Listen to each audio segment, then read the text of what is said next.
Welcome back to Chant 101. In this episode, we'll take a look at the flatted T, how the flat signs work in Gregorian chant, as well as a number of other interesting signs and symbols. Ave Maria, gratia plena. As noted in one of the previous videos, the flat sign in chant notation looks like this. And this flattens the T to te.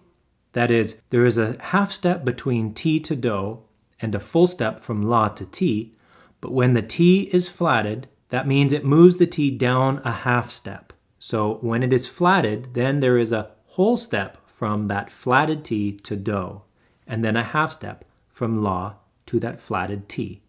But when does the flatted T become natural again? When is that flat canceled? Well, there's three different ways in chant. The first is obviously by a natural sign, which looks like this. It almost looks like a pound symbol. Whenever this occurs, it cancels the flat and makes every T afterward natural again. The second way is by the end of a word.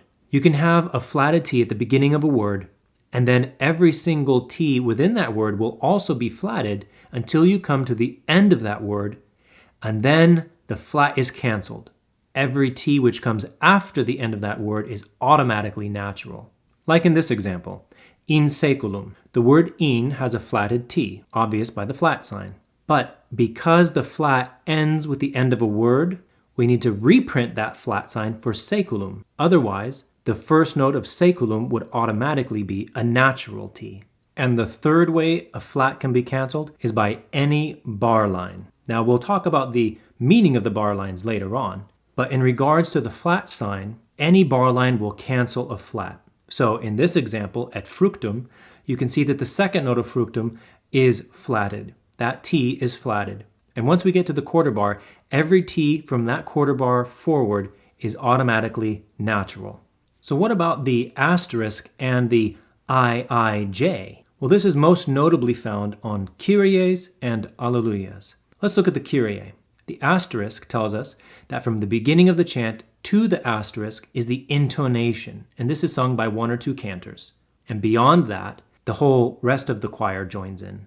But what about the IIJ? Well, if it's a single I and a J, this means repeat once. If it's two I's and a J, it means repeat twice. So in this case, in the Kyrie, we get to the end of the Kyrie and we have IIJ. This means repeat the melody of the Kyrie two more times. Let's look at the Alleluia.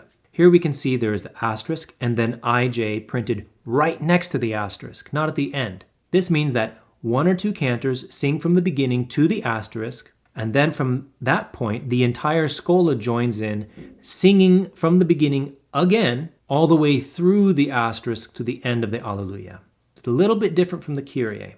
Now, if you've been looking at chant notation and say, for instance, the introit of the Mass, and you notice at the end of the verse, there's printed Euouae.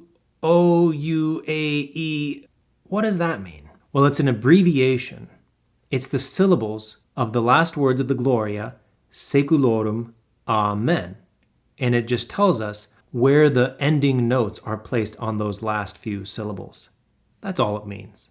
To learn about simple neumes of 2 and 3 notes, check out our next video up here. And don't forget to click the like and subscribe buttons, comment down below, and share this with others. To help support the continuation of this program, please consider joining us on Patreon at patreon.com/Gregorian Chant Academy.